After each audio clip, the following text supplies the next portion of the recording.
I'm Warren Rogers. I'm a safety administrator for Connecticut Light and Power. Now, there is a need. There is a need for a set of guidelines for emergency workers to follow in an emergency involving electricity to minimize their chances of injury or even worse. Now, these guidelines were developed from experiences gathered from our own utility workers and the men and women of the fire, police, and rescue that risk their lives every day to serve, protect, and save. The awesome power of electricity. Unbridled in nature, it is both beautiful and destructive. Harnessed, it is one of our most widely used forms of energy. But it is a force that must be respected.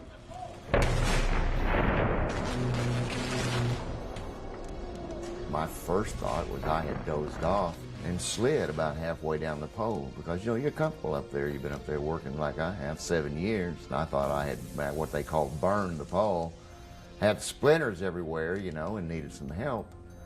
And so as I reached for my telephone to call for some help to come help me get off the pole, I started noticing different injuries, finger gone, right hand, and different smells and aromas of the burnt flesh, and that's when I realized that something was hot and I was in a whole lot of trouble.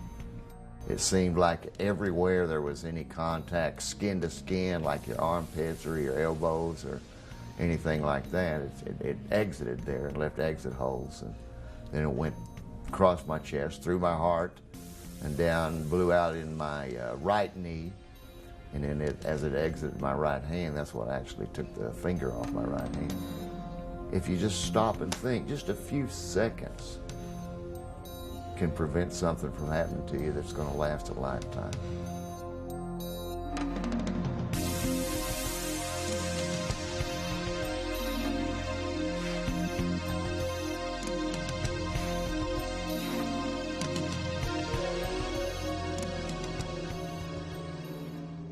As a first responder, you're there to help the people who need help. You're going to turn yourself into someone else who needs help? Everybody's heart is in the right place. First responders' hearts are always in the right place. Civilians trying to help people, their hearts are always in the right place. But sometimes you got to put your heart aside and think about it before you approach that area. Until we let them know, they should never, ever assume that those wires are dead. Call us. That's our job. It's just common sense. You have to look over the general scene and see if everything is safe before you even approach. There's no turning back. It's not like you're working in an office. When you make a mistake on a piece of paper, you can just erase it with a pencil. There is no forgiveness. When you think you're going to do something for a split second, anybody, oh, I'm just going to do this, I'm just going to do that. That could be it. Lights out. That's molten aluminum, 1,200 degrees. The electricity that melted it, 35,000 volts. It'll burn anything it comes in contact with. It'll even turn sand into glass. 20 years experience, didn't see the wire, walked right into it, died. You gotta believe me, the car was hot, the guardrails were hot, even the painted lines on the road were hot. The electricity was running through everything. The instinct of any emergency worker is to act aggressively and quickly to prevent injury, loss of life, and loss of property. In the case of an emergency that involves utility lines and power equipment, whether it's lines downed by wind or ice, a vehicle accident, or incidental contact, it is important to think before you act. Whether you are police or fire rescue personnel, a contractor, or simply a passerby, the following guidelines can save your life and the lives of others. Upon arriving at the scene, step back and take a look at the big picture.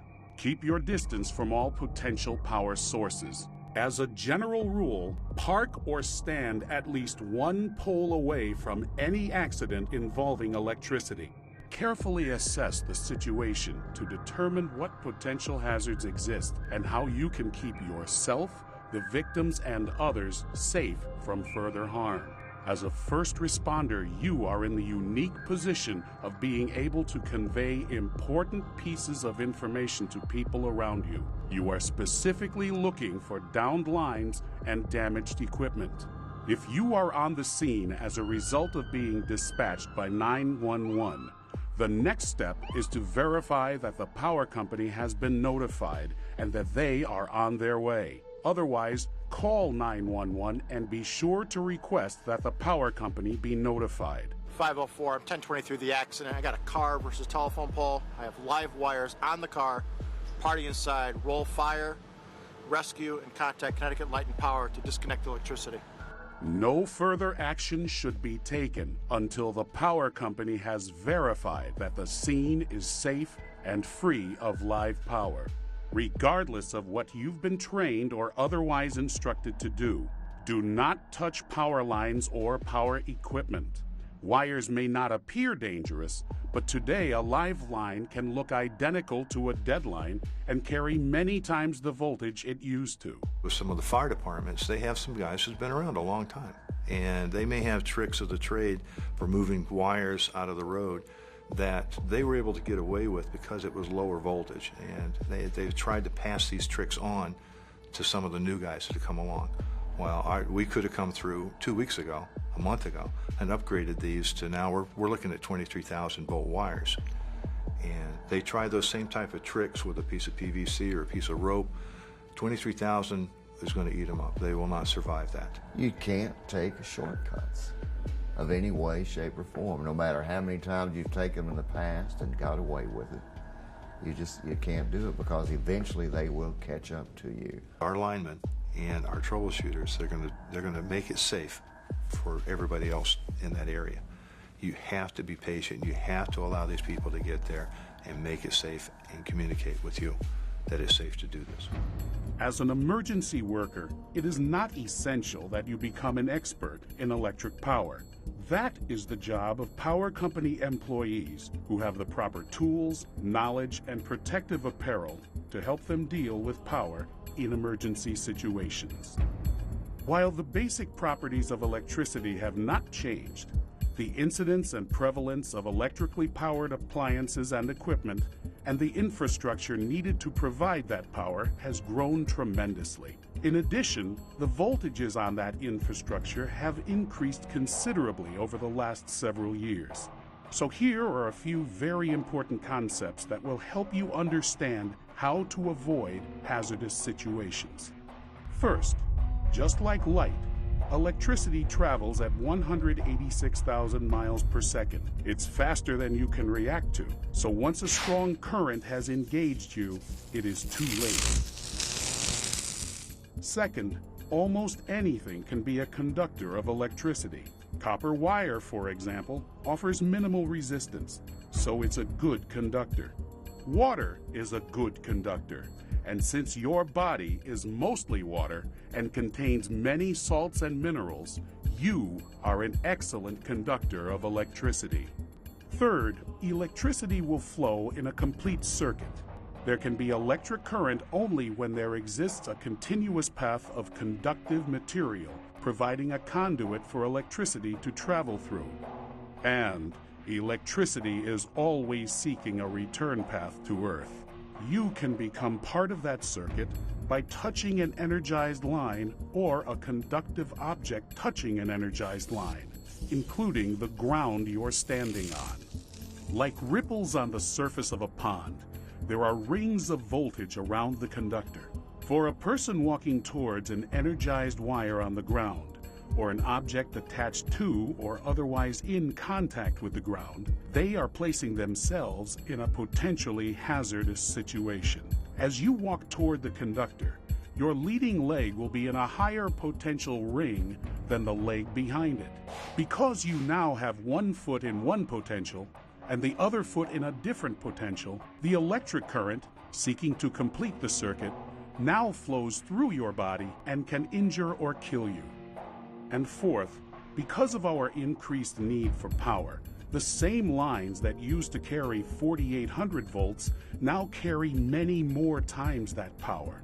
which means that in the past you may have gotten away with dislodging downed power lines by using a rope, a branch, or other object, or you may have tried kicking the line. These techniques will not work and are not acceptable practices today and for the future. As far as equipment goes, there are some basics here as well. First, at the top of the pole is the primary wire or wires. These lines carry electrical current operating at voltages up to 27,600 volts. Below the primary wires may be other power or utility lines. A common misconception to note here is that people assume that these wires are insulated. They are not.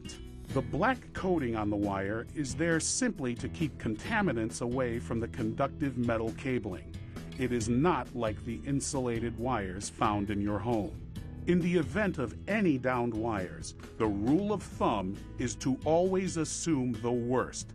A primary line is down. You simply cannot be certain that the wire you see is not somehow electrically charged. Remember, there is no immediate discernible difference between a live wire and a dead wire.